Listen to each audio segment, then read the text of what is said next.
Well, Merry Christmas Eve, everyone. Thank you for tuning into our online service that we have to do this year. But you know what? That won't stop us from celebrating. We know that as we all gather around our television screens or laptops as we celebrate this most holy evening, it is the night that we take out of the calendar to commemorate the Christ child coming into the world. So we are just so thankful that we can gather even in this way to celebrate as a church family and to proclaim the good news of Jesus Christ. We celebrate this because God didn't have to fix the world when we broke it. He could have just left us and let us all go off into destruction. But he didn't. He loves his creation and sent his son to redeem it. And so that is why we commemorate him on this evening. And we think that it is important for us to carve out some time to make room in our hearts for him as we celebrate with family and friends. And later on, we'll be celebrating and lighting the Christ candle. The other 4 candles have been lit the last 4 Sundays as we've been preparing our hearts to receive the Christ child. And so tonight we will have Rebecca and Todd will be leading us in that final reading. And so at the end of the service, I'm going to encourage you to have an Advent candle yourself lit, one representing Christ somewhere in your home. And then at the end of the service, as we're going to sing Silent Night together, that you would have a secondary candle, your candle, to which you will light off that during that song, and you'll see me and my family do it here due to restrictions. That is us. And so as we do that, we want to pass that along to other people in your household. Because we are celebrating, I think it is really marvelous how we celebrate with that, how that light travels from one candle to the next. Is the same way that the good news of Jesus Christ, the light of the world that came so many years ago, that story has been told for thousands of years until it has landed squarely in our generation on the other side of the world and on our laps. So I'm so thankful for those who are faithful along the centuries and millennia, and I pray too that we will be known as a faithful generation to those who come after us. So let us make sure that the gospel that has come to us goes out from us. It's too important for it to stay with us. So as we celebrate in song and in scripture reading and in learning, let us make sure that Jesus is the center of our heart and that his coming crucifixion is, we always say, 'tis the season this time of year, but let us understand that that is, 'tis the reason. Well, thank you for tuning in. God bless you, and please enjoy the service. John 8:12. When Jesus spoke again to the people, he said, I am the light of the world. Whoever follows me will never walk in darkness, but will have the light of life. The Christ candle speaks of Jesus as the light of the world. For many years before Jesus' birth, the prophets spoke of the light that was coming. Isaiah said, "The people walking in darkness have seen a great light. On those living in the land of the shadow of death, a light has dawned." Isaiah 9, verse 2. Then, at Jesus' birth, angels, beings of light, became God's messengers to joyfully herald the coming of the Christ child. The shepherds saw his heavens open, and the sky light up with the glory of God. The wise men followed a guiding light in the form of a bright star. Jesus is waiting for you to welcome him into your life. He brings light and life and joy and peace.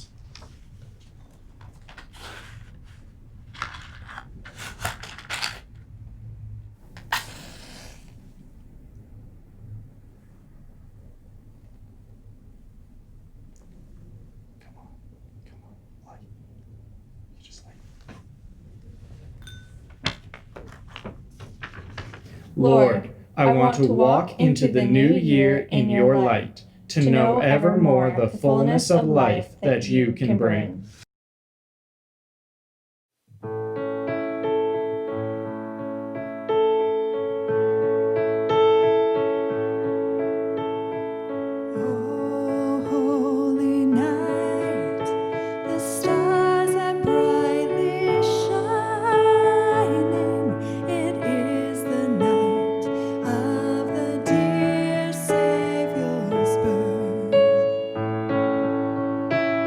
Long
It was well past midnight when the knock came at my door. Somebody else needing a room. They must have known there were no more. He looked tired and weary, but then so do they all. You get used to refusing a traveler's call. But that's when I saw her. Her face was coated with sweat. I thought of my own wife's labor, and my heart went out to that man on the step. I knew they'd take anything. It didn't matter at all, that the only thing I had to offer them was an animal stall. He should have been born in the finest bed, in the finest room, in the finest house of the land. But we all just turned our backs, turned our heads as we turned him away. We did not understand. And now just look at him laid on that bed made of hay, where the horses did stay till we led them away. Is this any way to welcome the one who could use the earth as a stool for his throne? If we'd only known.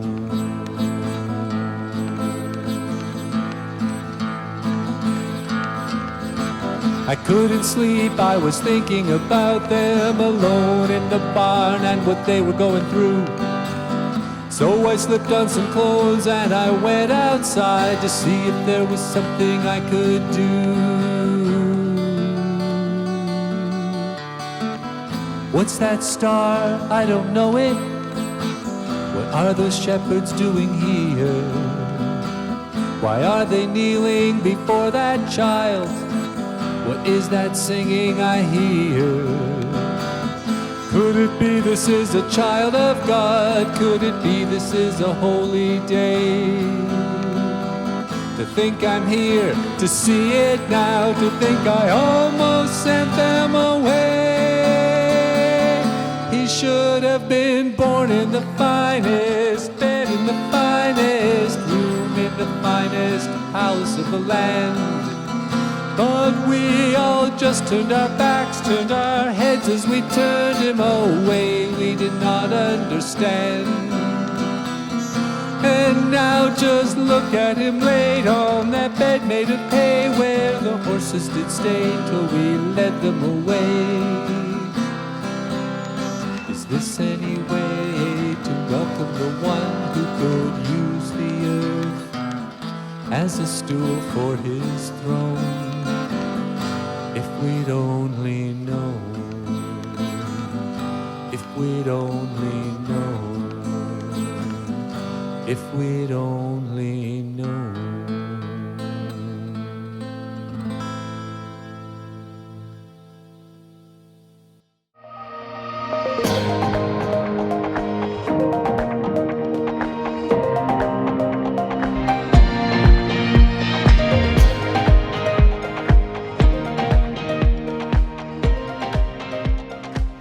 On this night that we celebrate the greatest light coming into the world, we had seen through all these scriptures that we have read through the Advent season and even here tonight, that God has always been intentional about saving his people.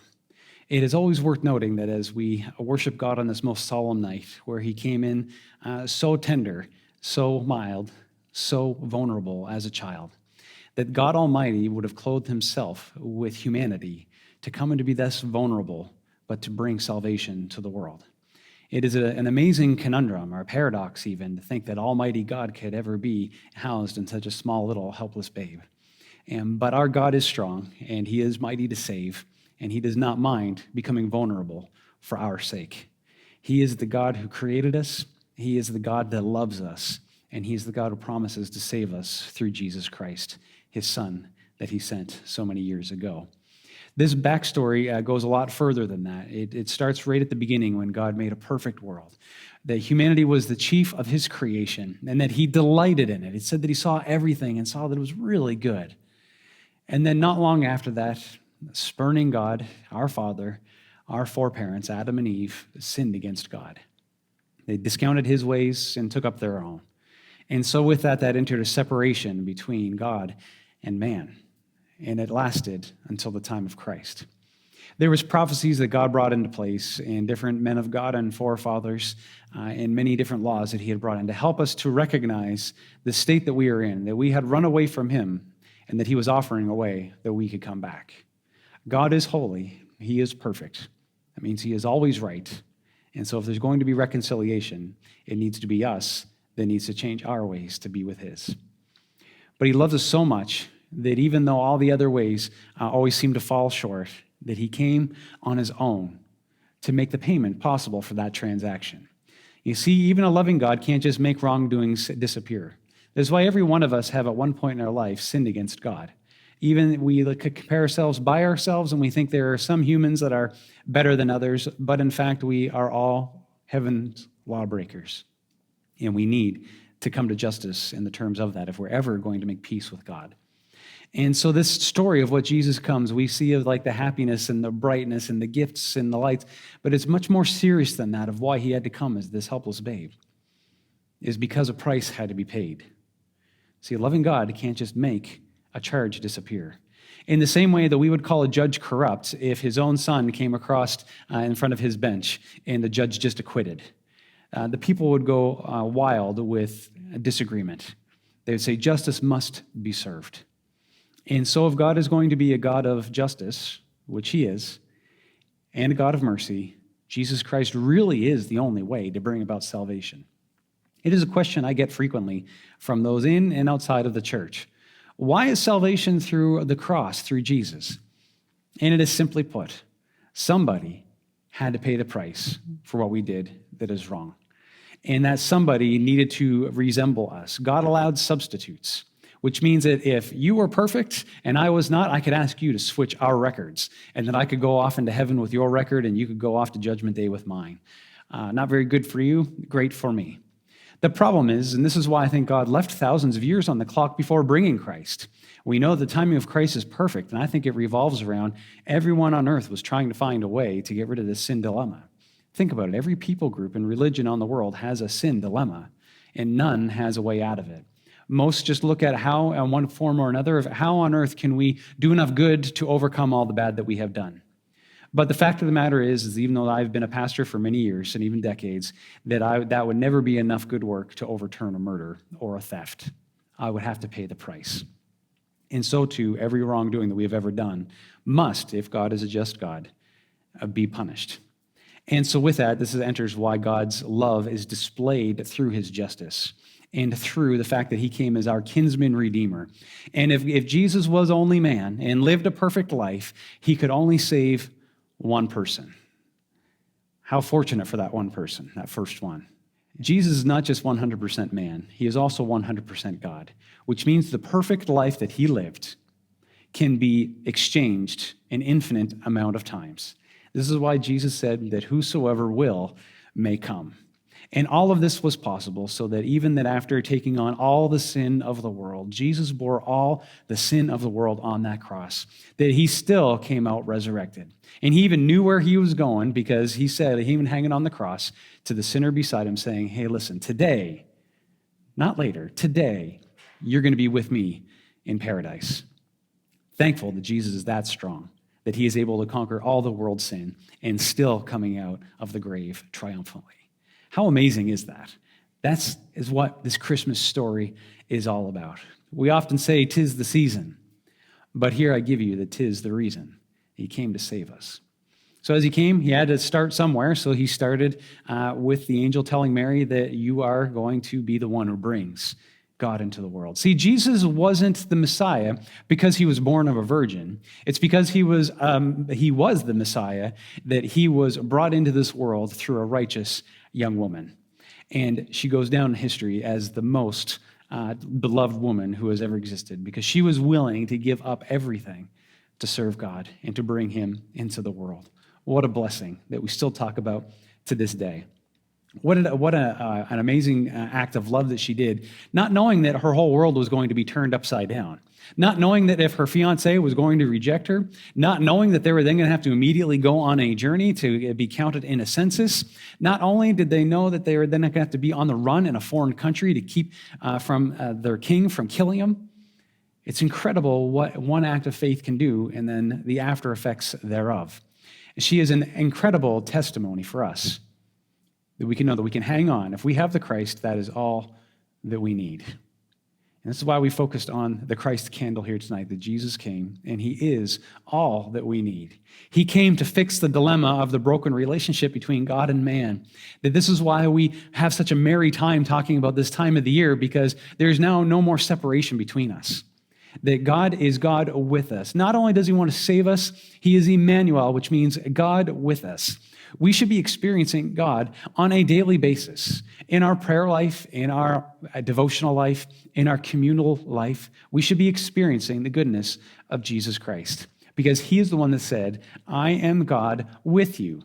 Not God above you, not God doing it for you, not God a little bit far away from you, God with you. This is why we say so firmly that God is with us in all of our circumstances, and if we have Christ, then that is enough.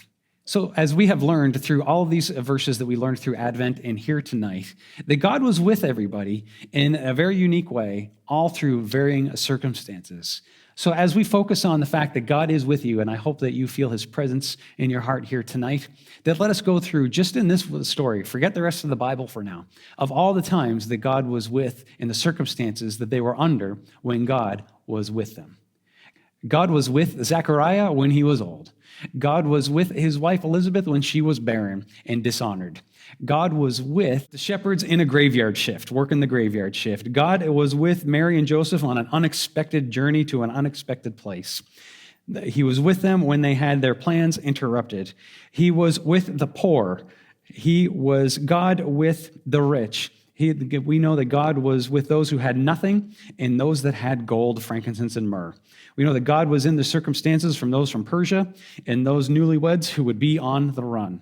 Our God is God with us, not just to make sure everything goes rosy, but he needs to be with us. We need him to be with us so that we can endure the incredible plan that he has laid out for each and every one of us.